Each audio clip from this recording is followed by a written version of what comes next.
3D printing dinosaur skulls. Where do we begin?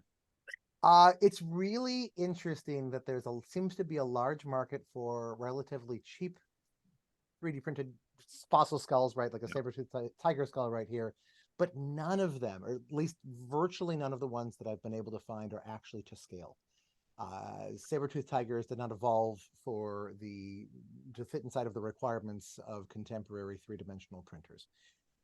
And I spent actually a long time kicking it around online with people who were making things that looked like maybe they would be like this before I had to just go with the oldie but the goodie. There's a company called Skullduggery, Yes. skullduggery.com. I recommend it to everybody. Fell in love with this. Spent hours just like looking over. This sounds embarrassing. Like before I went to bed at night, as an adolescent boy, just like looking over the Skullduggery catalog, just going like, oh, it'd be so cool. Oh, this would be so cool to have. Felt like a Velociraptor club. Like now that like I'm an adult and therefore rich beyond my wildest dreams, like compared to my 9-year-old self's ideas, I can afford to invest in something like this.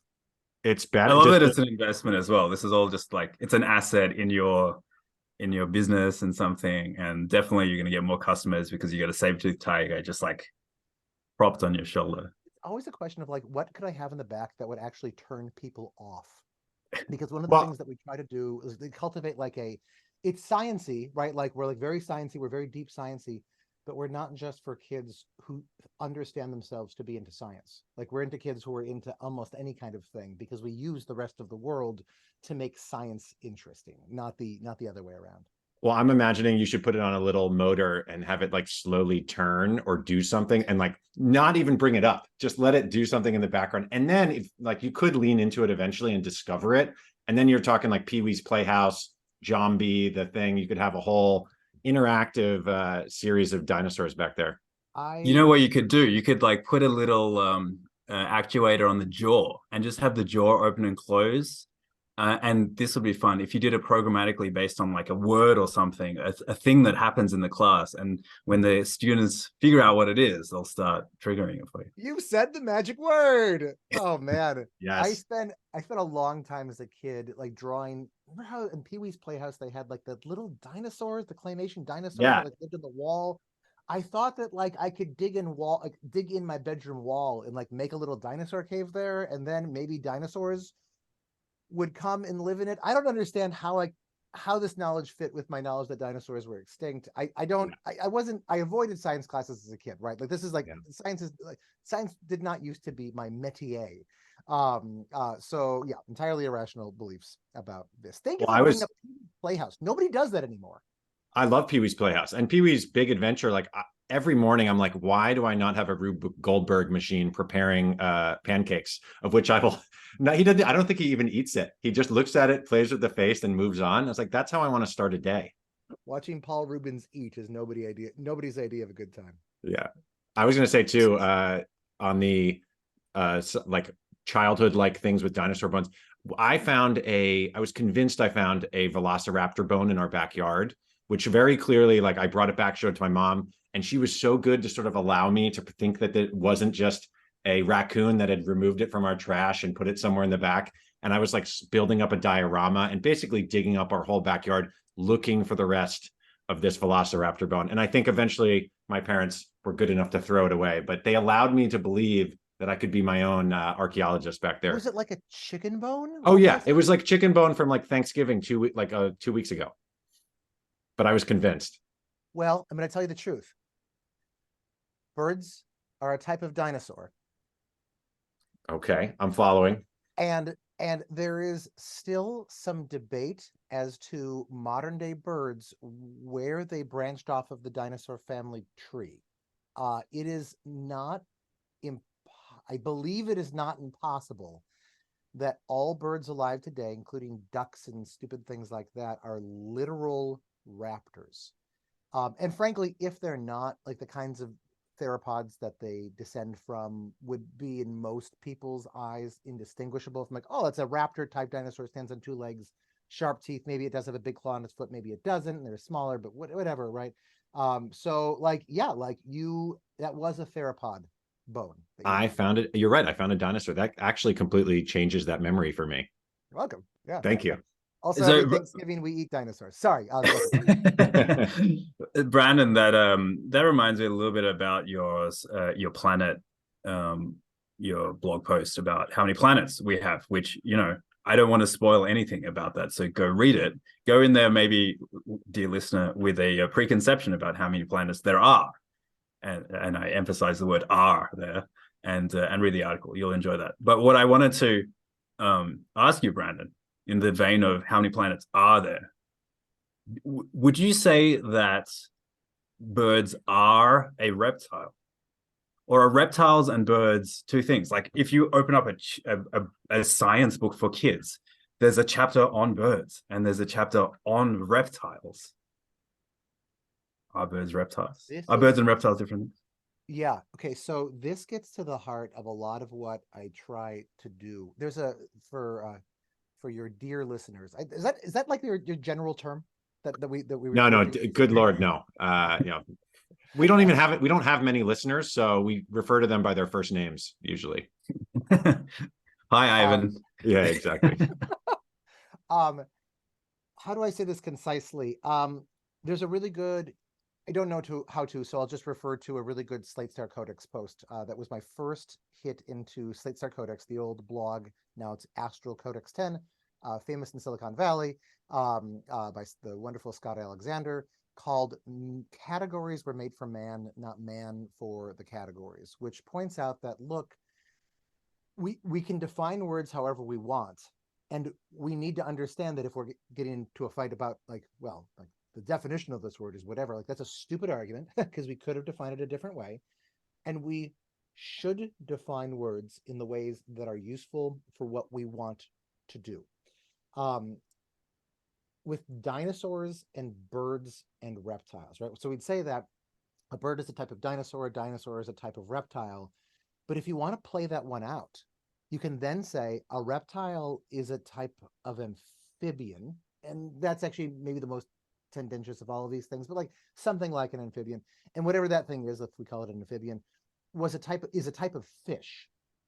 That the thing that we call vertebrates, right? Like, I remember in school I was taught this idea of, like, well, like, the vertebrates are defined by, they have a vertebra and they have a something. Yeah, take all of that and just say, like, screw it. What all of these things are types of fish. You are a type of fish, I'm a type of fish, and once you understand that, you understand how all vertebrate life works in this beautifully harmonious way that is absolutely not what you can get to as long as you are trying to hold this careful definition in your head of what a vertebrate is. We understand that, like, okay, like, all fish, and this is true of all fish, including us. Yeah, including us, and everything on Earth, that's everything on the land that's not a bug. You know, the slimy bug, like a snail or something like that, or you know, the opposite of slimy, the segmented bugs, like a bug, like a insect or a centipede or a spider. We're all types of fish, and we all have these things that we take for granted, like the fact that we have two eyes. The two eyes are on our heads, right? This is not true of all animals. This is not true of most animals. We have a head, we have a neck, we have a body. This is true of all of the fishes that exist. We have, you know, 4 legs, and this part gets weirder, right? Because you can evolve them away, like whales or whatever. But, you know, every once in a while you'll find a whale that still has, like, some little dangly sort of appendages coming off of where their hips are, because they have those hip bones. They sometimes have the leg bones just covered in muscle and fat. And you see out the nose in the middle, the jaw that opens like this, like insects, right? Like, they go, but like, fish, us fish, like, we go like this. We're this wonderful big family tree, and we are stuck with these older definitions for what a bird is, for what a reptile is, for whatever, that comes back from when we had no idea what anything in the world actually was. Right? Like, we get this from Carolus Linnaeus, who in the 1500s, like, oh, I'm going to go around and use some kind of common sense, but, like, married to systematic reasoning to, like, think through, like, what all these types of animals are. And he was the person who gave us a lot of our modern categories of these things. I think he was the person who invented mammals, if I'm correct about that. But now that we know the rest of the story, we understand how everything fits together. Like, it's okay for us to go back and start understanding that we are a type of fish, that a bird is a type of fish, that a bird is a type of reptile, that we are a type of reptile. And once you can kind of like rejigger those categories, that is a cheap, amazing way into understanding all sorts of nonsense that otherwise is technical and it's hard to understand. I'm in a fight with a friend of mine right now who, Emmanuel, I hope that you watch this. This is a promo for our next fight. We are in a fight about whether I should have told kids that they are lava monsters, that they are literal lava monsters. Because if you understand that ice is a type of mineral and a mineral is a type of rock, then that means that ice is a type of rock, right? And you see like glaciers or whatever, like these layers of the earth. And then, okay, what do you call a melted rock? You call it lava. Well, what do you call melted ice? You call it water. Water is one type of lava. You're 60% water. You yourself are a lava monster. To which he responds, I'm talking too much. He didn't say that. I'm saying that. Sorry, I'm going meta for a second. No, keep going. You got to at least finish I suppose that was a terrible place to stop. You gotta present the other side of the fight, and then we'll move on to the next. Well, the next fight.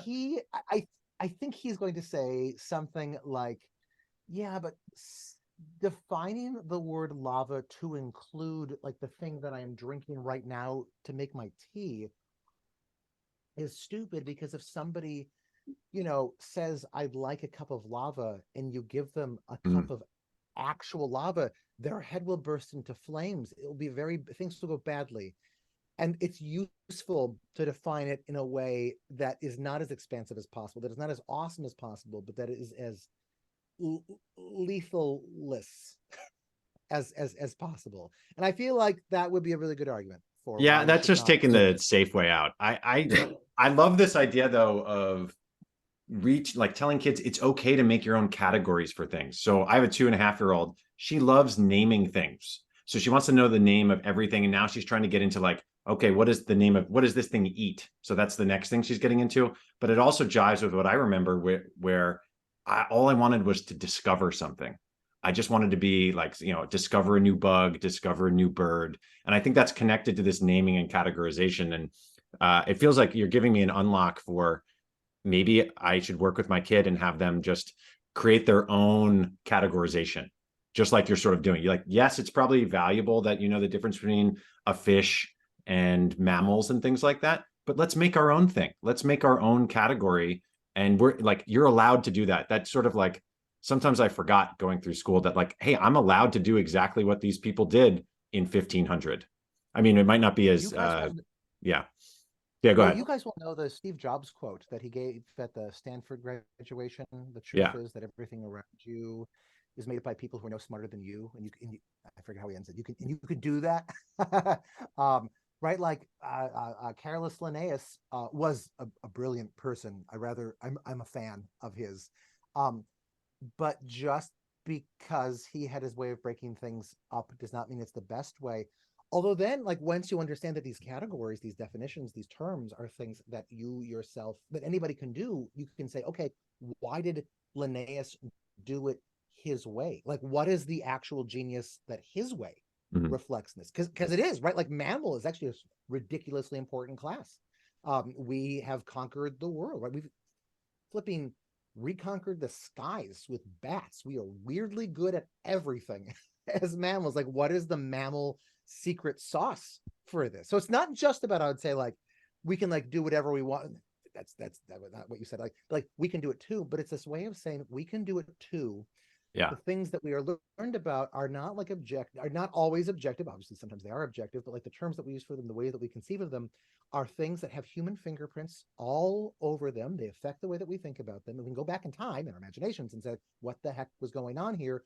What do we think about this? It's this wonderful. Egan takes history seriously in a whole bunch of ways that nobody else does, and it gives us this totally different view on the world. And then his way of teaching is just to kind of get into that. So we'll segue into Egan. I'm very excited to talk to you about Egan, and maybe part of that can just be a question on this topic. When you are teaching kids, do you feel like you are, there you go, hello, Oz, where's yours? I Come on. just put the cover back on it this morning. Actually, it's been off for the last few months. I'm really happy that I chose today to do that. Sorry, continue. When I'm teaching kids. Are you actively taking that approach of saying, I am going to pick a framing for this topic that is not true, quote unquote, in some ways, that would not be appropriate right now? Like, you are 3 and don't care about phylogenetics, and so we don't need to know that, like, reptiles are not monophyletic or whatever. We're going to talk about birds and reptiles as 2 separate things. And that's good for now, because that simplifies the storytelling aspect of what we're doing here, the like simple contrasts and so on, and the subtlety will come later. Do you like move? To me, it feels like there's a kind of, not necessarily a ladder of abstraction, but like a zone of understanding. That, are you actively moving through that? Or maybe should we give more background on Egan's? I think we should. Or do you want to just answer that question? I would also love a background. I'm new to this. When leading into this convo, I have attempted to read this. I'm like, I don't know, 25% of the way in, and in the first chapter, my mind was like, oh, socialization might not be the best. I know it just. I want to talk about that, but I'm someone. Brandon's got a blog post. The gist of it being that this is not the best place to start understanding Egan, but maybe I should just leave that to you, Brandon, since you're right here.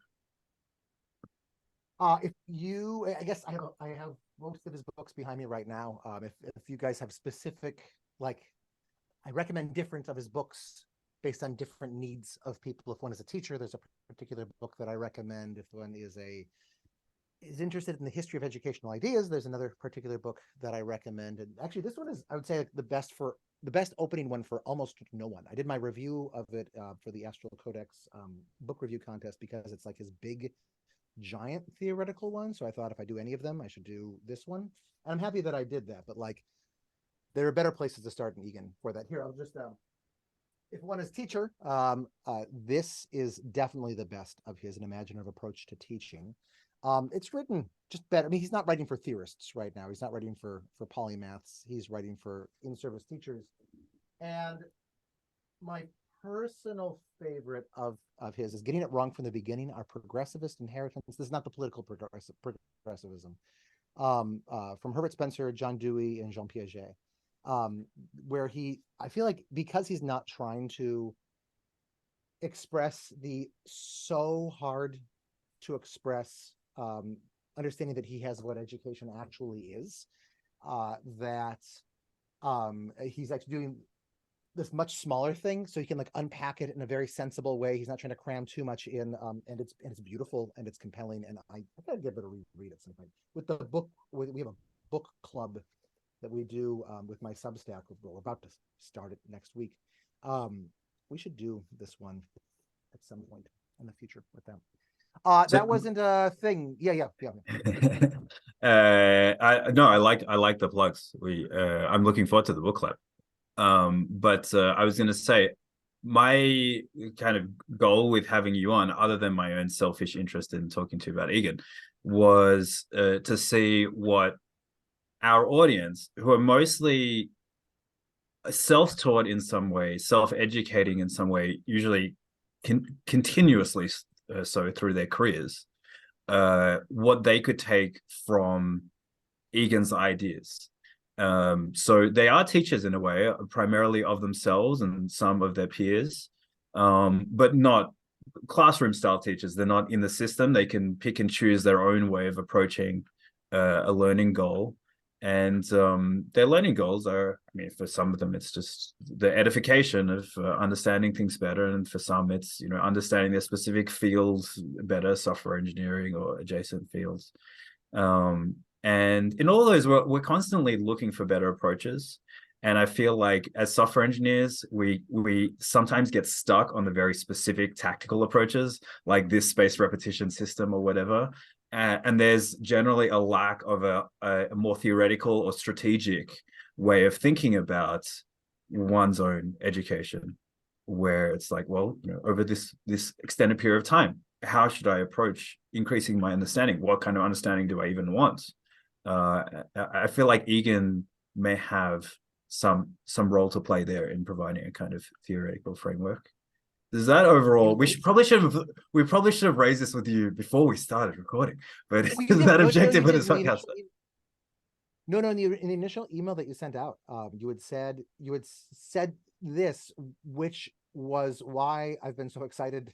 Which is why I said yes, even though I was like, oh, it's time. I have no time to do anything. I'm taking on all these projects, because I had never thought about how does Egan's philosophy approach meta theory apply to autodidacts, those of us who just teach ourselves everything. I don't think he ever wrote about, he was an autodidact. I don't think he ever wrote about this. His system is really explicitly geared toward people who are teachers and have a bunch of time to like really understand something and then express it to people who are not interested in it and make them bring them emotionally into it. So I want to try to explore this with the both of you right now. And I feel like the incentives for the both of you ordinarily would be to, whatever we come up with, to say, oh, this is very good. Nice job, Brandon. Like that's a very good thing. But I'm more interested in being crucified on my probable failure to be able to give a compelling answer to this once we come up with some specifics of what do we imagine somebody wanting to teach themselves. Because I have some ideas, but I don't think they're going to be very good. But in part, that's because I think I've been stuck in my head into imagining how does one teach oneself coding with this. And coding is one of those things. It's like I've just never been able to learn. All my attempts to learn it have sputtered and died. I recommend that we come up with a knowledge-based thing, a topic that somebody wants to teach themselves so they can understand it, and then a skill-based thing that some person might want to teach themselves so they can master it. Okay. Do you want to give a kind of overview of the Egan worldview, or should we just dive in? What do you think would be useful for someone who's approaching this for the first time? Let me do a really brief, ridiculously high-level overview, and then I think the interesting things will come out in the specifics of how we explore this.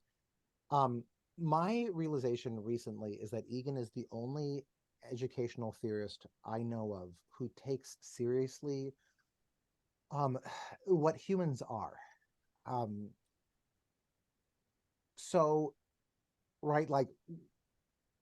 Most educational theorists just sort of say, okay, we are these brains and we have these certain cognitive abilities and we should be able to figure things out in a certain kind of way. That's too simple, but it's closer to being true than it ought to be. And Egan says, okay, we evolved into being humans through this 3 billion-ish year process, which gave us these emotional reactions, that we engage with things emotionally on a deeper level than we do cognitively. And we've never jettisoned our emotions. All of our cognition is shot through with emotions. So whatever we do when we teach something or we learn something, we probably don't want to just make it a head thing. We want it to be an entire sort of head thing is obviously wrong. It is all in the head. But cognition thing, logical thing, knowledge, dry knowledge thing, it should matter to us. It should have meaning, and that comes from emotions.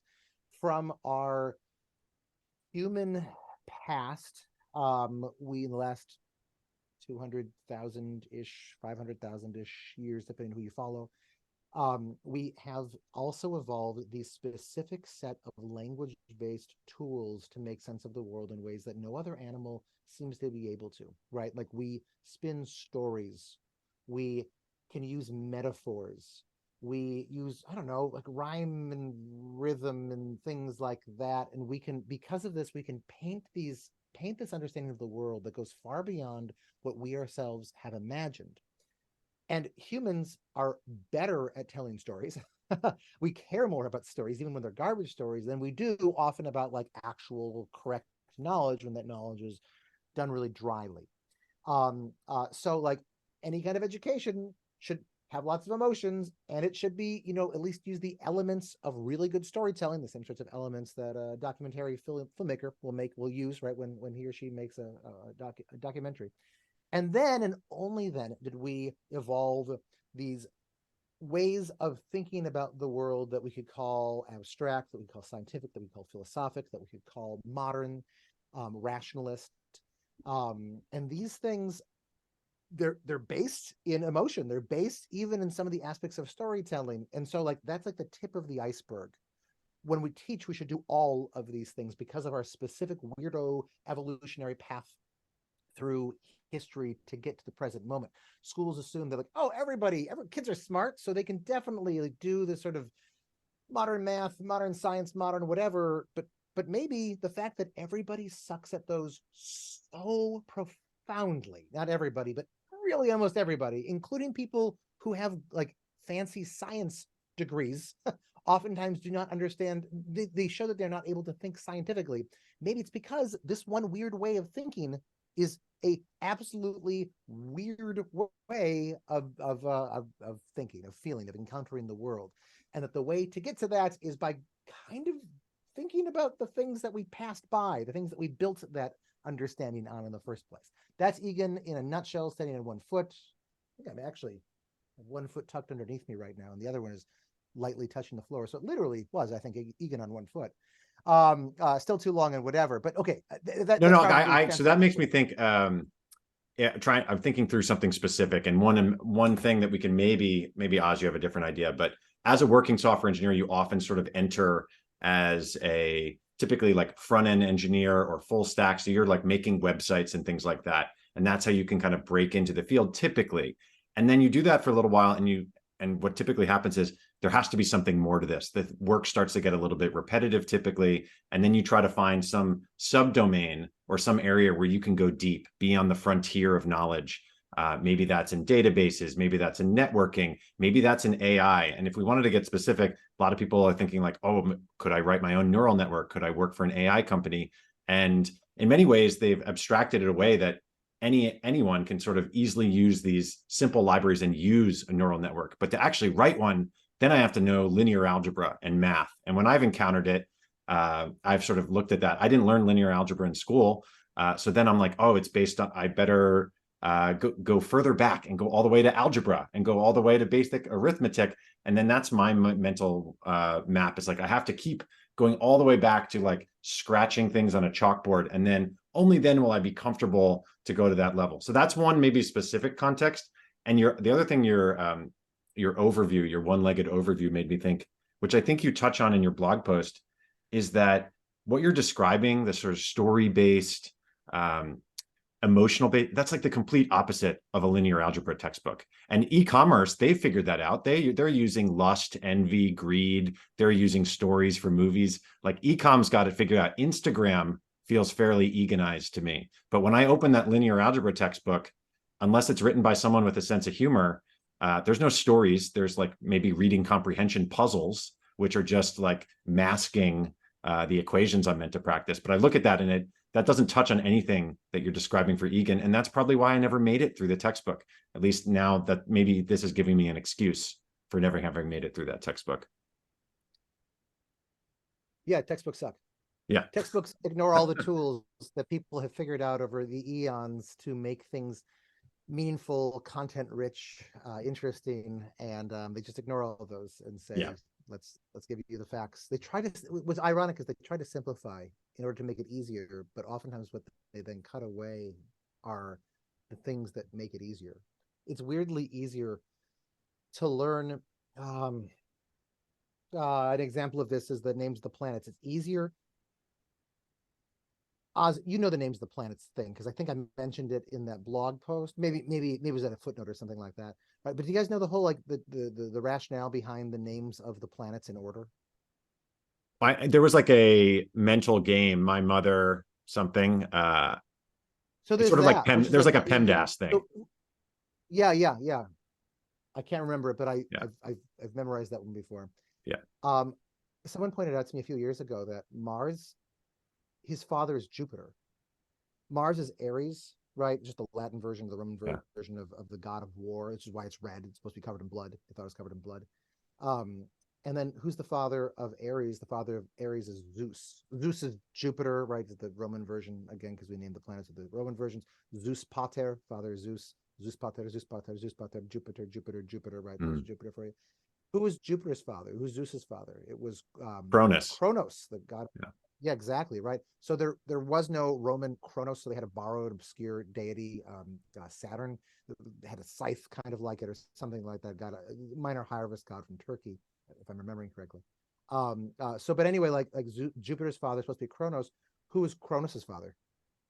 Gaia, Mother. Who mother. did Gaia mate? Who did Gaia have sex with to make It's all in. I have the that Delaire's book of Greek myths, and I there's a big, beautiful picture, but I can't remember. Gaia's face is all done by Gaia's the Earth, and then the father's face, Uranus is a Greek Uranus, Yeah, Uranus, whatever we want to say, right? I remember his face then in stars in that book. I like that book. yeah. So it's Uranus. Okay, so Uranus is after Saturn, and then the next planet, when they found it, William Herschel found it in 1805 or something like that. What did he name it? Because Uranus didn't have a father. Uranus is like one of the original two gods, him and Gaia. So he named it George. Named it George after the King of England at the time because he wanted the king to give him money. So the final planet was supposed to be called George. Yes. My understanding is that was the French who were like, nope, nope, nope, nope, Not gonna work. nope, not gonna work. Sorry, that was all a stupid illustration, attempt to illustrate the idea that it is weirdly easier to learn both the names of the planets in order, Yeah, and this story of Greek creation epics than it is to learn either of them by themselves. Like it's just like story forms, and like with this ridiculousness of the planet George, and then he went with Zeus's brother Neptune, right? Like the ridiculousness of that story actually makes it easier. It makes it more memorable, even though it's more information. We try to boil things down, and we make it harder because of this. yeah. Mathematics seems like the absolute the end stage of that phenomenon, where you pick up a book and it's like, here are the axioms, and here is the minimal proof from the axioms to get to here, and like there's nothing extraneous, there's definitely no storytelling, but even just like verbal filler of like, why do we have these axioms, how do we get, let's have a conversation about the different ways that you might have trust in this conclusion other than the formal proof or whatever. It seems like it just makes it incredibly hard unless you have taught yourself or been trained to pick up a book like that and approach it in a particular way. It's useless to you because it's so far against. And it feels like undergraduate mathematical education is primarily about bringing people into the fold of like what they call rigor or something, but it's really about like communicating in a format that is devoid of other ways of human understanding. It's like our form of understanding is very specific here. We don't do the other kinds of understanding. One of my current obsessions is the history of where where modern mathematics comes from. Fantastic. In the answer is Turkey, the island. I think it's an island of Ionia off the coast of Turkey, part of one of the Greek cities. Or sorry, Ionia is the name for that whole area. Miletus. Yeah. Thank you. And you can like look to see historically like what the heck is going on when this very small group of people had this phase change. And I really thought that this was blown out of proportion until I started to learn the details of this. Had this phase change of how to understand the world. And so I've been interested in like where this way of doing math, how that comes into it, because they also were reinventing science, and they were also inventing historiography and all this sort of fun stuff, political theory, philosophy in general. And the place that it looks like they got their math from was from astrologers who had been in Babylon, but who'd been kicked out of Babylon because Cyrus the Great, who's a Zoroastrian and had no time for this astrology nonsense, he fired them. And so they have no other way of making a living. They're wandering around the area. They are, trying to ply their trade to, let's say they invent personal horoscopes because now they don't need to predict the affairs of state. They can just predict the affairs of an individual. So they invent horoscopes to do this. But they've been trained in all of this careful mathematics in order to keep track of where the stars are in the sky and when certain astronomical phenomena are going to recur, because then they can predict the future, because as everybody knows, right, a comet coming through the heavens or something like that portends great doom or great fortune or whatever. And so the Greeks come into contact with this as these men on the road telling math riddles, and they're challenging one another with these riddles. And you can figure out like almost any of these riddles, right? This is like sort of like lower, maybe like fourth grade sort of geometry sort of stuff. This is like not hard stuff by our ways. But what they put a value on is how ingenious, I mean, can you figure out the answer, but also like, how do you get to the answer? How clever is your answer? And you could, like any kind of math problem, you can brute force it. You can like have an insight where you go, oh my gosh, I can't, yes, this other thing, you can take something you learned from another field of math, you can apply it in this really weird way to this. You can just like step back and like come up with a new definition that allows you to crack the entire thing open. But like it was from this riddling, these games, that our way of doing modern math, which is like really abstract and which is really simple, it prizes simplicity above all else, where it comes from. But we miss the fact, we forget the fact that it comes from this context of like, what are clever ways to solve this simple riddle? And we just say, okay, here's a way, do the stupid way, memorize this stupid way, do it this way. We've taken the art out of it because we've taken it out of its context and just taken the, I mean, I don't want to say that everything that we do in math education is bad. It's not, but blah, blah. Oh, but this is like this is a reframing of typical coding interviews. So maybe you've seen or maybe heard about like when you're trying to be an engineer at Facebook or something like this, you're given basically a puzzle, and they're like, do this on the board, code on the board. And more often than not, like the brute force isn't going to get you through that interview, but you have to get there. So you sort of first do the brute force iterative thing. You go through, you're trying to, check if a particular string is a palindrome or something, and you might kind of go through it iteratively, maybe twice or something. And then they're like, great, but I'm looking for something that can do this, in one pass or something like that. And then you're like, crap. So as an engineer, you're super stressed out about finding this. But if it was more like barroom, having fun, like riddles with travelers, maybe that's my sort of reframe motif to go into the next round of interviews and just pretend I'm coming from ancient Babylon and I'm trying to impress some Greeks. This is one of the things that, I mean, I don't know if this is useful advice for coders, but maybe for coders who have kids and want to raise their kids in a riddling sort of context. There are good books that are just collections of clever riddles that you can work out. And some of them are some of the books from the collections are mathematical and some of them are not. There's a man named Robert Smoylan, who wrote a number of different collections of riddles. My favorite is The Riddles of Scheherazade, I think is the title of it, something like that. And when my wife and I used to run an elementary school classroom, we would every week just like take a really nasty one from that and we'd put it up on the wall and just be there. That's it, right? Anybody could like try to futz with it or not. And it's just like trying to create a culture of people who valued, who enjoyed solving pointless problems that valued cleverness. That was not the most helpful thing that we ever did. The kids, frankly, there was not with the kids that we had like a particularly great connection there. If I had continued to teach there, I think I would have modified that until you had the janitor every day was solving it like Matt Damon, and you're like, dude, we get it, okay? How do you like them apples? Yeah. We call that nerd sniping in the software engineering, by the way, when you get a problem that's like really just a thing on the wall that you can't avoid. Yeah, anyway, that's I tried to get my work done, but there was a problem on the wall, and then that yeah.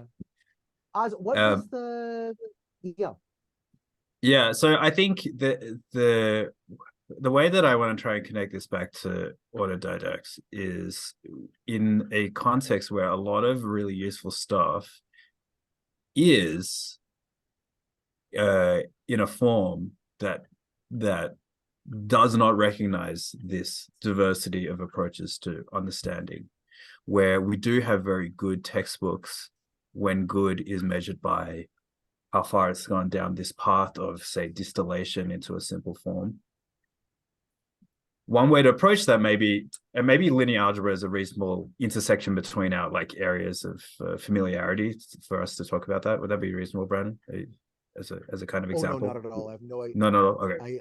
I think linear algebra sort of sits in my head as like the scary thing that I'll never. Oh, okay. Well, let's get away from I that. got an 800 on the GRE quantitative, so I can like deal with middle school math and anything below it really well, but nothing above that, nothing above high school math at all. Okay. So Well, thank you for I'll thinking find that I was smart then. I'll find a well, maybe we can talk about it in a general sense. So like it's so let's say this is a topic that you're trying to understand, or some like equivalent topic, a technical topic. We could also talk about operating systems or something, but maybe linear algebra is at least a bit more approachable as a concept than that. But we've got textbook in this area. We've got hundreds of them, whether it's operating systems or linear algebra or whatever, the mammalian physiology, why not? We could look at this and say, hey, I understand based on my appreciation of Egan's framing that I would like to approach this topic in a way where I'm compelled to continue with the process. I would like to retain information from it. I would like to enhance my excitement around this and adjacent topics. But the textbooks available do not do that for me. They have a piece of this. Does that mean that I should look at this spectrum of textbooks and say, well, I want to take this one rather than that one? Like in linear algebra specifically, you could take Gilbert Strang, the MIT professor, who's got a fantastic textbook, but it's dry. It's like very distilled, but you need to be in the mode of taking on something distilled. Or you could take something like Coding the Matrix, which is also a linear algebra textbook, also used in universities. But its orientation is that you are writing programs which code the matrix, which do like interesting things with graphics. And, instead of like Gilbert Strang presenting with a proof about a transformation of a matrix. Sorry, we are getting into specifics here, aren't we? But hopefully we're following along. Instead of Strang, which gives you the proof of this, Coding the Matrix says, I challenge you to write a program that would rotate this image. And by doing that, you got a kind of spectrum of textbooks you could choose from. Or could you like take Strang and say, I'm using Strang for this type of understanding of the material, and then I need to supplement that myself as an autodidact with the storytelling, with hey, maybe there's a semantic understanding of linear algebra as well. Maybe that you're going to bring your own ironic understanding of linear algebra, and you need to like a la carte piece together the modes of understanding of this, and just see the textbook as never being able to be the full way of understanding this material, but like fitting in a piece. Does my overall like my challenge to you, Brandon, is like, as someone who is in a world where there is good pieces, do you build up a skill of identifying the things that cover more of the surface area of what's going to be good for you as a learner? Or do you build up a skill of like just doing your best with what's available and like filling in the gaps yourself? Or do we need to reinvent everything and encourage people to write textbooks that tell stories or something? I mean, I think that there's a lot of money to be made in that, at least potentially. So I think that we should encourage. One of the things that would make me very happy is if I was able to ever work with somebody who's trying to come up with a new type of textbook. And attempts have been made at this before, some more successfully than others. Daniel Willingham's textbook on cognitive psychology, is a really good one for that. And he does just some very basic things, but they're very good. Like, for example, he frames everything just in terms of simple questions and answers. So every chapter, there's a theme or whatever, some piece of cognitive science research. But then every subsection heading or whatever is a simple question, and then you read to find out the answer, which is just amazing. I would say that there actually, though, is a potential way of bringing those things together that did not, in a very Eganized way, that did not exist. I guess maybe it's about a year old now. Of course, I'm talking about LLMs. where I know that now, when I'm like walking my daughter on a little mile hike or whatever, just so she falls asleep and I get some exercise. One of the things I used to just listen to podcasts, and I still listen to podcasts, but one of the things I also do is just talk to ChatGPT, Mm. which, because I can just ask anything, right? My earbuds or whatever in, and I can talk, and it can give me its nice little answer there, and I can go deeper and whatever in it. I've heard of people.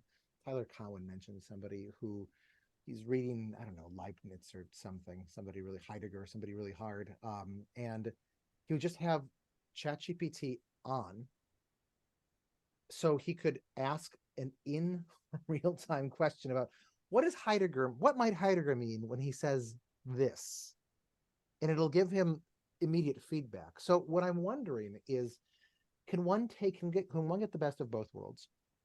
If you take the hard text by the MIT prof and you train a GPT bot to give you answers in certain Eganized forms. One of the things, I use ChatGPT a lot for my science research. I also employ an actual science researcher who does a fantastic job. Like my first draft now is done through ChatGPT, and the limit there is oftentimes not even how accurate it is, although there are times when it is interestingly inaccurate, and when we've all been learning to figure out what those times are. But in my ability, from its ability to put things in a way that my brain can understand, because of course the way that ChatGPT's natural language is horribly boring HR speak. Monstrous. It is an impediment sometimes to understanding. It's terminologically high. Like my base model for ChatGPT now is eschew complex vocabulary, speak as if I were an 8th grader, make your sentences short and punchy. I don't know if you've seen this. There's a new thing going around Twitter where if you tell it that you don't have hands or something, it will actually, when you ask it for coding, it'll give you like, here's one example, and then it comments out the rest. If you literally say, I can't type, it says, oh, I'm so sorry for you. And it gives you the full answer. So people are like gaming it in super weird ways. Yeah, so look into that. So what I have been finding is that when I have something really hard and I wanted to explain it to me in a way that will intuitively make sense to me, I'll say, give this to me as a limerick. Or I'll say, which is just, it's weird, right? Like, it's goofy, and it's oftentimes the limericks don't quite rhyme the way that a limerick you want it in your guts to rhyme. But it gives it to you in a punchy way that is short, and then I can go, huh. And because it was a poem, there are other obviously poetic forms rather than limericks. But because it's in a poem, now it's sticking in my head while I'm, walking around the block. And I'm kind of puzzling over, what do I feel like? How do I think about that? What do I still not understand about that? Another way that I can, that I've done it is give this to me in a simple story, but maybe the most helpful thing for linear algebra. I like this because I don't really know what it is to say, okay, like I'm learning about this thing. Here's this one, algorithm. Act as a excellent storyteller who uses emotional binaries and vivid mental images and delightful metaphors in your storytelling. Tell me the story. Like, where did this algorithm come from? And then why? Like, what was this person trying to do with this algorithm? Like, what is the actual historical function of this thing? Which, again, seems on the surface like it should just be extra information that is just going to be harder to remember. Except with my experience of all the science stuff that I probe it for, and sometimes math stuff too, it's not more information. It's the information that makes the thing that I'm learning suddenly, like, even oftentimes conceptually click. Why did she use this phrase? Why did he use this term to denote this sort of thing? What might you even guess? Oh, dear ChatGPT that she was trying to do when she said that. And, for our sake, it doesn't even so much matter if these things are historically correct or not. It matters that they are emotionally viable, right? And 90% of the time it will be correct, and you'll end up learning so much. Can I say, Brandon, sorry to interrupt, but it won't, and nor will the stories that the teachers tell. And I've got a fantastic book for you on that in a minute, if you'd like. But let me say, like, this historical narrative thing, I think when I find teachers who are doing a reasonable job of motivating mathematical concepts, also computer science, they are providing some historical context on this. And this to me is my default position. If I don't know how to motivate some material, like we're learning about operating systems and it's something esoteric, I really do try and drill down into what was the history of this. Why did we end up here at this convoluted thing that no one's going to remember, whether it's on a flashcard or not? Like you're not going to coerce yourself into remembering that it's 48-bit page tables or whatever esoteric thing, unless you know how we got there. So like I try and convey that history. Can I push on that? Can I push for that? Because I remember in math, it's like integrals or something. It's like measuring that we needed to do this to measure the area of a curve or what's under the curve. And they probably gave me some of that. I'm like, great, that'll be useful next time I have to measure something area under a curve, which is never in my young life. Oh yeah. I mean, I feel like I can do that with adult students who come here voluntarily because they already have motivating problems in the general area, and all I need to do is connect that, like bridge that to this specific technical knowledge. It's like you had a bug, you were trying to fix it, you couldn't do that.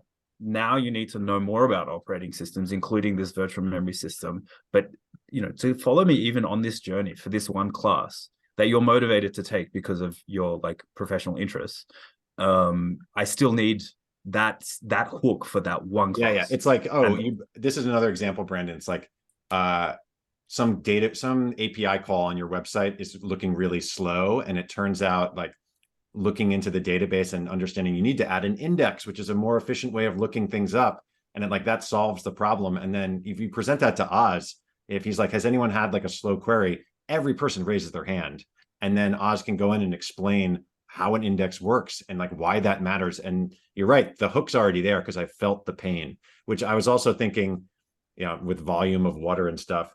If I was in that situation in Die Hard 2 or 3, where the bomb's going to blow if I don't put the water in the different jugs and everything, maybe I'd care about how to calculate volume. And so are you familiar with that scene? Is that a class that you took with me? Because I used that to teach. What was that? I've forgotten which. You did teach it. Okay. Yeah. I think it's a dynamic. You can solve it with dynamic programming. That Die Hard problem. Okay. Sorry for the it's a good scene. The tangent. Yeah, I just nerd sniped a few listeners as well. Do not go and watch the Die Hard scene where he's pouring jugs of water and then try and find a dynamic programming solution to that. Don't do that. Keep listening, please. All right, sorry. What I was gonna say. I was actually going to watch Die Hard 2 with my kids last week, and something came up and we ended up watching something else. But now I am going to watch Die Hard 2. No, stay. Don't hang up. I've got more questions. So one thing that I was gonna say about that, I developed that habit for myself only after I started using it for teaching. Only recently, like in the last. No. The finding the historical context of every problem. Like I got to the age of 30 or something, before I recognized that for myself, I need to know why something is the way that it is in order to internalize it, including very technical things, including things that are otherwise motivated, like I'll be fired if I don't know this. I still need to be like, all right, so there was a conference in 1976 and some people voted this way and some people voted that way, and then we ended up here, and that's why this programming language has this feature or whatever. Okay, now I am allowed to have that in my brain. Firstly, how can we maybe firstly how specific is that to the individual? Like, do I have, is it, just everyone has these 5 modes of understanding, and we all have them in relatively in generally equal amounts, and like we can understand brains generally this way, or is it very specific to the individual? I'm not talking about learning styles, the TM discredited thing. I'm talking about like, can we generalize from one person's effective learning to other people's? And secondly, either way, can we expedite that process so that I learn that about myself, not at the age of 30, but at the age of 12 or something. And whether I'm using an LLM or I'm using my own neural net to like decide my own learning resources or whatever, how I can get that for my whole learning experience in school, teaching myself, whatever, as a teenager, as an adult. Well, I feel like you put your finger on the most important thing, which is to understand, why is this important? I mentioned before the 3 billion year evolutionary history of our species. And like, what can we even say about bacteria cognition? It's that whatever information processing evolved before there were brains, before there were neurons, before there were specialized cells, was that those general cells, these bacteria, archaea, sort of thingamajiggers, they lived in a world full of death, and they needed to. They replicated quickly, and they were almost destined to die without replicating again. And they needed to, in order to survive, they needed to be able to process information. At the beginning of the history of thinking is danger, is this adventure where you need, you need to understand what's going on. What am I trying? Hold on. I feel like in my head, this was actually naturally connected to the idea of why that you've been talking about, of needing to understand why. I guess because it's why, not just like, why am I doing this right now, but like, why? Well, I guess you need to understand, like, okay, the answer to why I am doing something right now is always because if I don't, disaster will befall me, in some way or another. Why was this invented in the first place? Well, because someone was facing something like potential disaster, and they wanted to create something in coding or in algebra that would help make everything easier, help allow them to flourish. Asking why is identifying what problem a thing was trying to solve, what danger, what threat there was, that this thing was the solution, a potential solution to, seems like the least individualized aspect of minds possible. It seems like it's the thing that we share with manta rays and fungus and bacteriums, to ground it in the sense of threat and salvation. So I'd say that no, I'd say probably everybody should do that. Okay, done. Can I just like close the circle on the thing that I was going to say about all this being wrong? ChatGPT is allowed to be wrong because so yeah, I wanted to hear that. Well. Yeah, there's a book I just read called The Cult of Pythagoras. I don't know if that's a tempting name or if you've encountered it before. Maybe if you're going into the history of math. It's mostly not on The Cult of Pythagoras. No, it's not. It's not at all. Yeah. I'm surprised by that title. Yeah. Yeah, it's I picked it up because I was like, oh, I want to learn more about cults and mythology in mathematics. And there's very little on cults. There's almost nothing on Pythagoras, and there's a little bit on myth.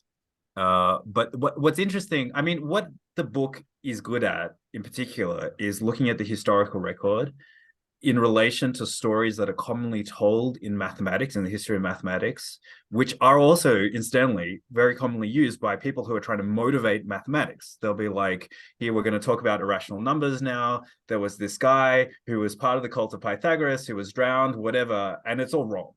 It's all wrong, but it's been perpetuated for this time. And the book is good. It actually has a table of all of the the meaningful accounts of this and how they've evolved over time. It's I like, remember that table. Yeah. yeah, and so it's good. It's kind of a buzzkill for all of the fun stories that we like to tell as math teachers, I guess, to motivate this stuff. And anyways, that's his objective, and he Well, is also the point explores some is other the point it doesn't matter if it's true, Oz? that. I mean, I think to him it does matter, to the author. It's like the historical record doesn't justify what we say about this. And I was hoping that he would explore more this idea that maybe it doesn't matter, because I mean that's what I've been thinking about recently in the context of Egan. Like, the storytelling is important, and truth is also important. Like, the finding of truth is also important, but maybe it's important at other times for other people or in different ways. And as educators, including self-educators, maybe we should be better at like enjoying the story, knowing it's a story, like seeing how this fits into the historical motivation for other people, even if the story was wrong, to be interested in this as well.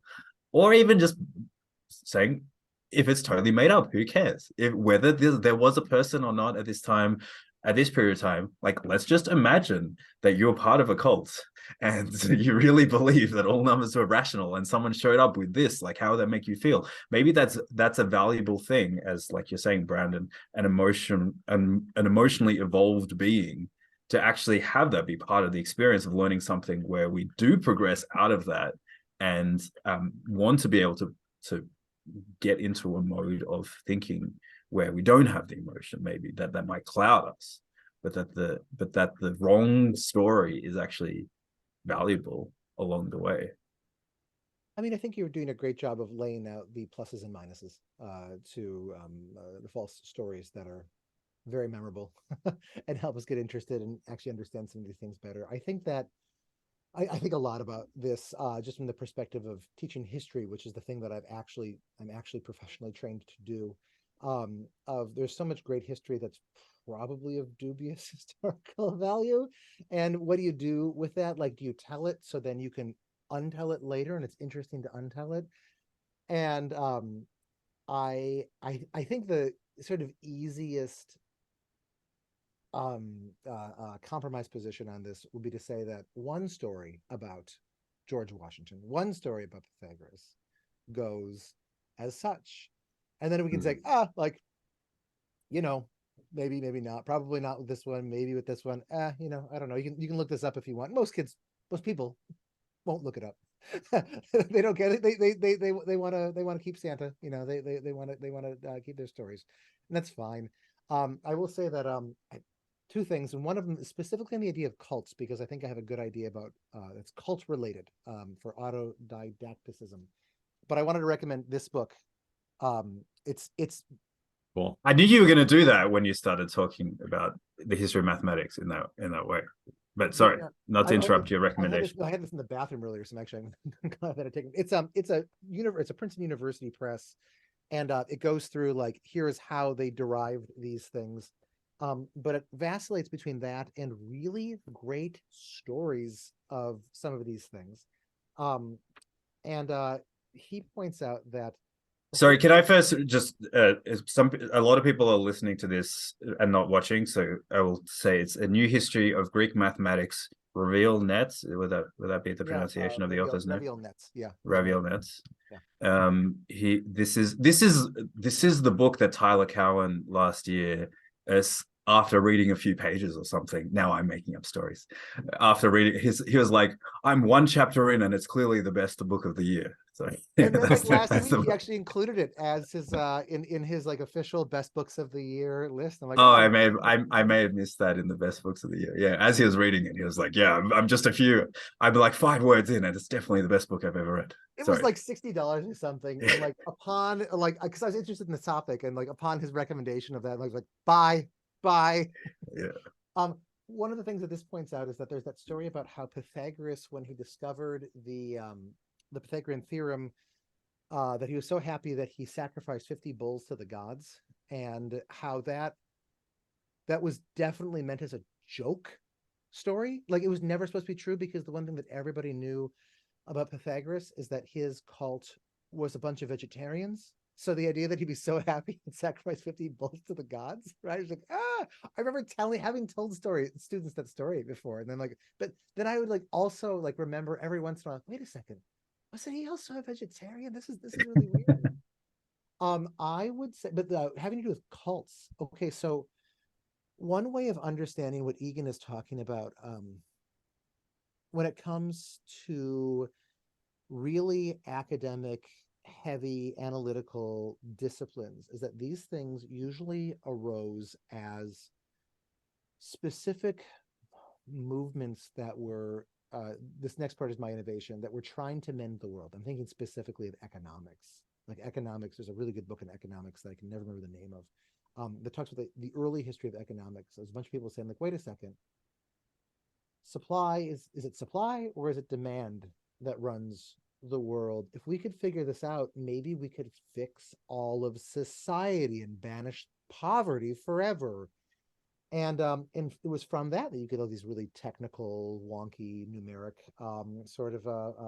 economic understandings. And what am I saying? And that That's happening right now with large language models, or with AI more broadly. Just by the way, there are cults forming around very technical topics. Yeah, so thank you, because these things start as cults, and they start with cults that are trying to change the world, and they have their own values, they have their own in-speak, they have their own all of these things. One way of putting Egan's major insight is that human minds are not atoms, that we go really wrong when we look at individual minds' ability to understand the world. You guys probably know the researcher Joseph Henrich, in his book The Secret of Our Success and the Weirdest People in the World. And his big insight from there is that why is it that people from some cultures have disproportionately invented all of mathematics or all of philosophy or all of the certain kinds of sciences or whatever? And this whole thing is it's not that the individuals are so smart, it's that there's something going on socioculturally where these minds are finding ways of connecting together. And it's not like you have whole countries connecting together or anything like that. It's that you have relatively small networks of people forming really tight, I'm not going to say tight communities, tight cultures. Is this like the scenius, I think is the term. It's like genius in a scene. I feel like that's that's a great word. I didn't make it up. I think it's cropping up in the Twitter sphere. Scenius. Okay, so you want to find your scene. You want to find a group of weird individuals who are trying to achieve something, and you want to be part of that group and not just use their insights, but be part of that group, because that is the thing that will motivate you, and you will just casually pick up on a lot of the nascent ideas and the thick the hard understandings that are going on there. The terminology becomes second nature to you, which is a neat way of saying that is you want to join a cult. Then you probably want to get out of the cult. Well, this is what companies want. Companies want to be a cult. They all wear the same logo T-shirt. You hope that people are idly having to shatter, and in some cases it does. We love, Oz and I always talk about Bell Labs, Hamming's article, you and your research doing great work, and he's like, look, keeping the door open, that yielded some pretty good results. So I just want to, maybe we can start a cult now. But it is tough over online to sort of figure out the cults, to figure that out remotely. Yeah. Kind of related to that, actually, and this is just maybe another general piece of advice for we autodidacts, to pick fights, or maybe to find fights. When you join a community that is really interested in a certain thing, ask for what are the fights that are animating, the internal fights that are animating this community. Not our fights with the rest of the world that show that we're smart and but the rest of people are just drooling cretins, but what are the things that people are vociferously divided about that no one outside of this group would understand in any way? Because in those fights, right, you will get so much motivation just naturally, and you'll be able to get smart fast about something. Now that's probably hard when we're talking about something like linear algebra, probably well trodden, no more vicious fights going on there.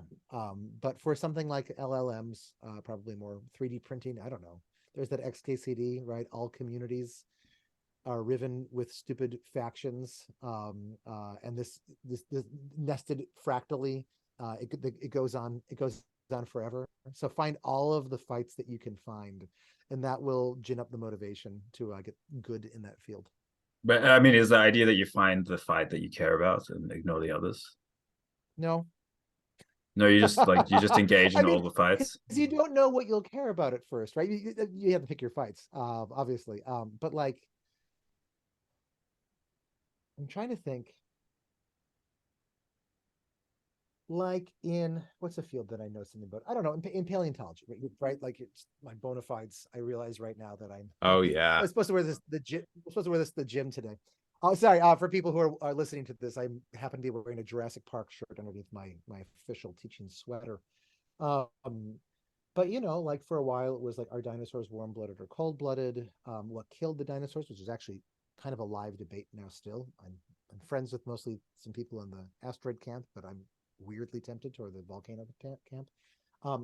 Because if it's insofar as it's true that we learn in communities of people, that we learn at least with other people, even when those people aren't there with us, when we're imagining the fight, right? When we're like thinking like, oh, this person on the internet is wrong, that still motivates us to do some of our best thinking.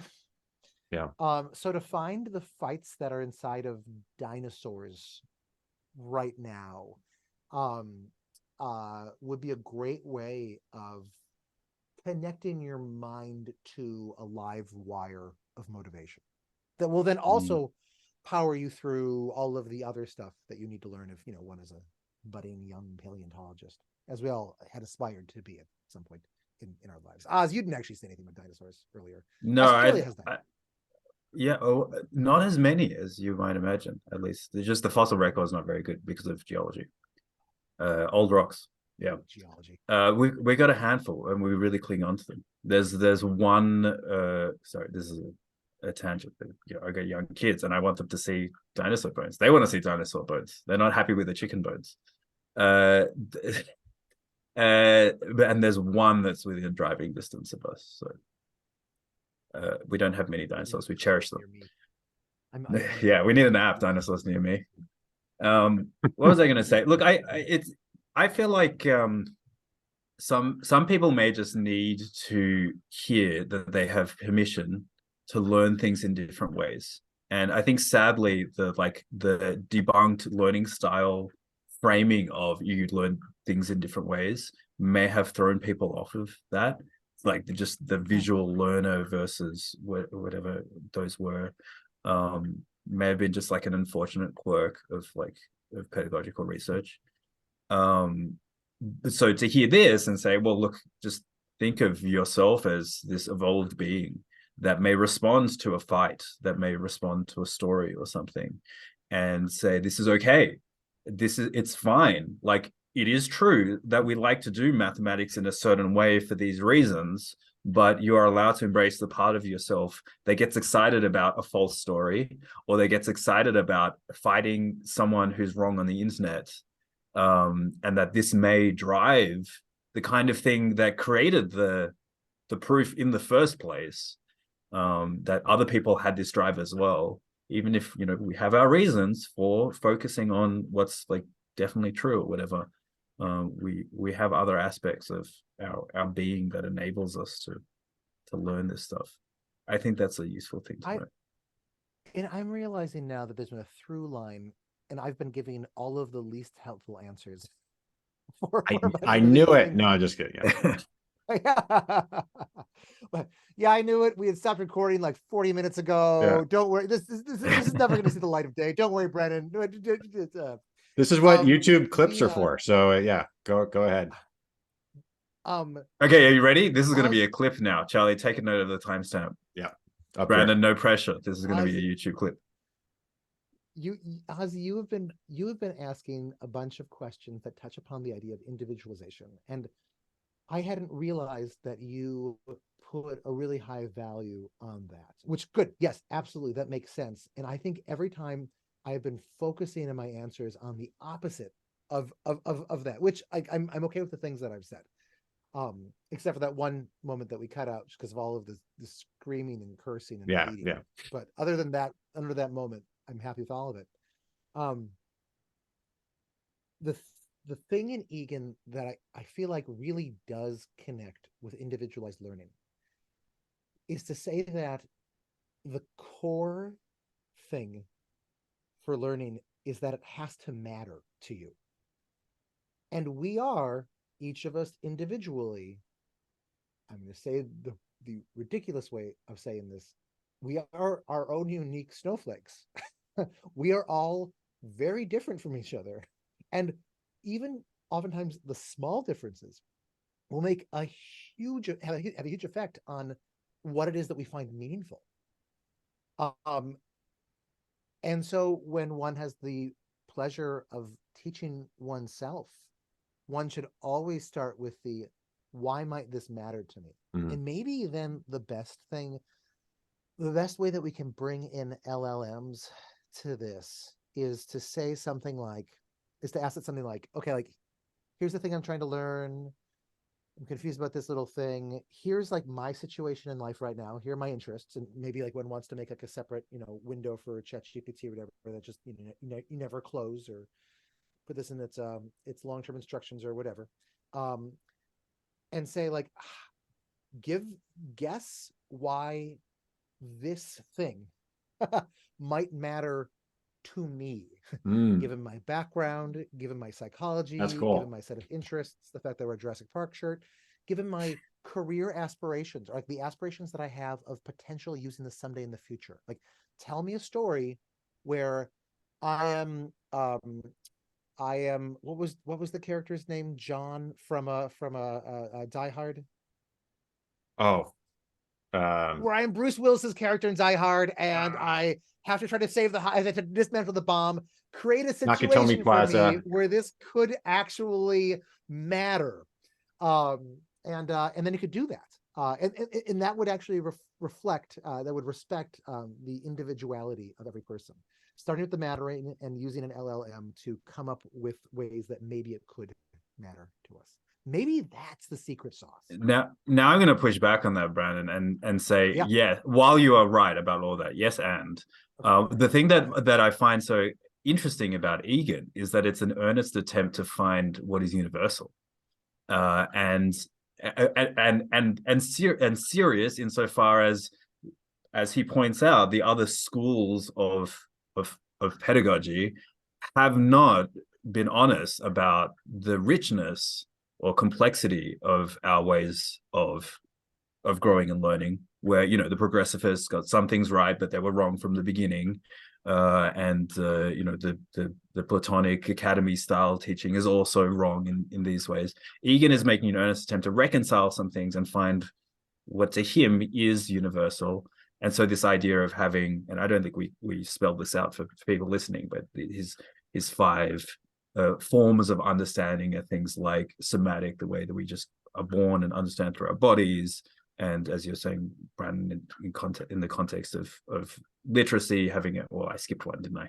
That there's a mythic understanding, and look, Brandon's written a summary of this so that you can look up. We'll link to. But long story short, he comes up with 5 modes of understanding, which he makes a reasonable argument are generally universal. And we have them in different degrees, and we never move beyond one. We keep even our somatic and mythic understanding as we progress through romantic and philosophic, through to ironic, and maybe some of us don't even get to the final ironic to nearly an extent as others. But I like that you can pick up Egan and say, hey, maybe I could understand linear algebra through dance. Like, maybe that's a reasonable thing to even consider, and maybe that may be more me than other people, like, but that's not outlandish. There's not just the one true way to do this, and probably most people could have some connection to linear algebra through story. Maybe dance is too far out for that particular topic, but maybe Pythagoras, to come back to Pythagoras, maybe you can when I was trying to give my kid an intuition for how to build a straight wall. Obviously, I'm not going to pull out the Pythagorean theorem, but there is a somatic understanding of straightness and right angledness that you can get like literally through standing up and feeling gravity. And you can think universally as humans, we might have a somatic, a mythic, a romantic understanding of these topics. And at least I could consider those. Okay, I'm going to bring this back to the LLM idea. I like your idea. I don't think LLMs currently, or maybe even ever based on how LLMs work, would be able to reflect back to you and say, Brandon, based on your context that you've given me, I think here is a good way of approaching this. But we could do something pretty similar, I think, in effectiveness right now, which is for you, Brandon. I know you've got a lot of projects on your plate, but here's one more. Could you come up with 100 prompts for ChatGPT, 100 system prompts that present information in a different way, right? So one of them is tell me a story with a character, whatever. One of them is tell me a limerick. One of them is ask me a question of this style. Come up with 100 of these. So not the 5 Kieran modes of understanding, but maybe there's like 30 mythic understanding ones and 40 romantic understanding ones or something. And they're all different system prompts for ChatGPT. And then I can, if I'm learning a topic, pick a handful of those. Maybe one doesn't really do it for me. It's not a good limerick, but I can move on to the next one. And like just kind of dabble a little bit and get them back. If nothing else, I've got some ideas for how I might approach something where I'm getting stuck. And I'm not just given like the axiomatic proof or whatever, and I'm like, I'm not fit for learning linear algebra because this was not a good way of understanding. At least I know that there are lots of different ways of approaching. I'm going to stop. But do you get what I'm saying? Like, I think Yeah, like no, maybe picking off a menu of ways of understanding a problem where we have a sense that across all of humanity, these 100 prompts could be useful for understanding any topic. And I can just try a few and see what I like. So here's what I'll point you to. This right here is my website, Science is Weird. Although people should also know about I run a blog, Substack. I write a Substack, Lost Tools at substack.substack.com, the Lost Tools of Learning. But if you go down to workshops, it'll be right there. I did one, and it's currently free on the website, Unlocking ChatGPT, and I talk about actually some things like this. And I think when you get it, I think you'll get the recording, blah, blah, blah, blah, blah, incorporate homeschooling, fun. I think that I think you also automatically get a sheet that I have some prompts for. But, I was doing those in the context of like, here is how to use it, not just specifically Eganized ones for people who had no idea how to do anything. And I would be interested in coming up with a list of, I don't know, 100, but 10 or 20 specific things that many of them I use myself all the time. So yeah, I can do that. Probably I sort of feel like someday. for me, the power would run out. I think it's like, if I encountered one of these things the first time, like, oh, this limerick really taught me this concept. That's great. But then if I try the limerick thing again, I'm sort of imagining that it's going to lose its power, which is why 100 might be useful because I could sort of cycle through it. But to me, like it's like, I like accidentally learning. And it's like, wow, I read this story and it taught me this thing. Isn't that great? But if I go in knowing that there's going to be this unique approach, then now it starts to feel like teaching. And oh man, that's annoying to me. So Charlie, here's the part of the project that I'm going to nerd snipe you on. Okay. You could build a website, and it's funny that you say accidental because I was actually going to suggest a roulette wheel, like graphic visualization with an animation and stuff, where you just like are randomly presented with a way of understanding it. How about that? Yeah, I know. Maybe that is less stressful than this is the one true way to learn, at least for Charlie, or at least some degree of like accidental discovery of different ways of approaching a topic. It may make it fun, and then you don't have to, at least not having to like copy paste the prompt of just like saying, oh, this just happens to be a way that like that state-of-the-art LLM presents information if asked to do that as a joke or something, or with an accent. I don't know. Can I ask a question? Can I ask a question that's been on my mind for a while in this convo? Yes, Brandon, but then I need to go to dinner. Oh yeah. I teach a Calvin and Hobbes and philosophy class at an hour, and I need to okay. Yeah. I don't know if this is the best one to answer, but Brandon, you had said, like, oh, I don't know linear algebra. I'm wondering, with Egan in mind, are you of the mindset that if you had the time, Egan provides you the tools to sort of learn anything? I always think like, oh man, if I had 6 months and I had Liam Neeson training me on a mountaintop, I could become Batman. Do you believe with the tools of Egan, you could learn anything if you had the time to do it? Just trying to think of the experiences I've had in my life where I really like failed terribly. I failed at languages terribly numerous times. And so that's part of where my mind goes to. I mean, I suppose like I could also, but you know, like Liam Neeson on a mountaintop, and also he only speaks Dutch. Well, okay, probably I'll learn Dutch, or he'll beat me up every morning. And I'll start to learn Dutch better. You know, like I can come up with some sort of context example of like, could I learn, you know, some kind of math that is so complicated that it won't be invented by AIs for another 1,000 years? Okay, probably not. That probably can't fit inside of my head. Yeah. But like, is there anything that I some of the really higher level math things, you know, like it's not clear to me that. Do you guys know John Mighton, the math? No. He's actually he plays a minor character in the movie Good Will Hunting. Actually, he's the inspirational teacher in Good Will Hunting. But also, like when he's not in Matt Damon movies, he is a mathematician who runs a nonprofit out of Toronto called Jump Math. And what they've done is they've reinvented the K through kindergarten through 8th grade math curriculum to say, okay, all the things that we teach, like, can we just break each of these concepts into like a bunch of very small escalating problems that start with something that is easier than you know and ends up like it's something that is like way harder than you even need to learn.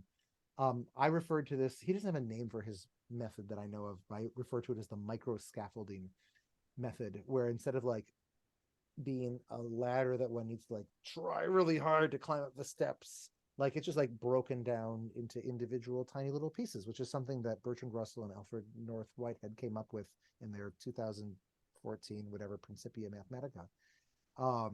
This idea that you could decompose any really complicated thing down to like an arbitrary number of analytical steps.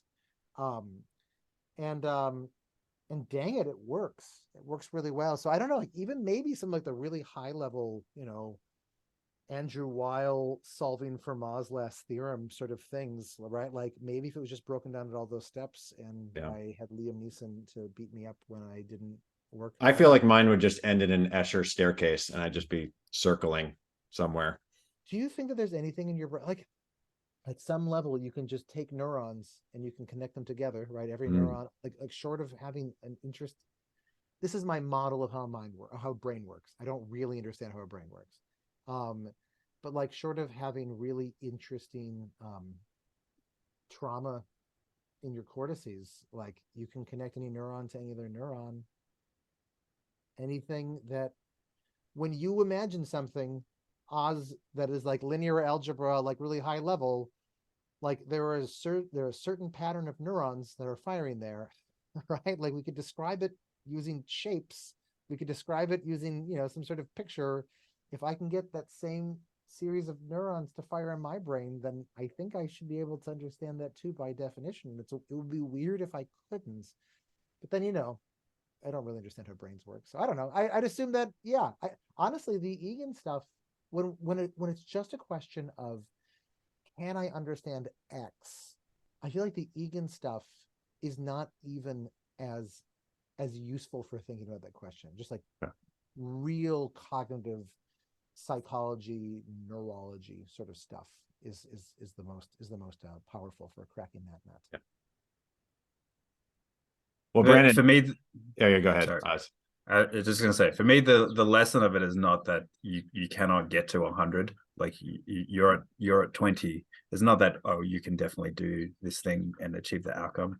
Maybe you can get to 21 or 22 in ways that you didn't imagine, because you're just fixed in your expectation of how you should learn this thing. Because every textbook is presented in this way. Your assumption is that it can only be learned in this way.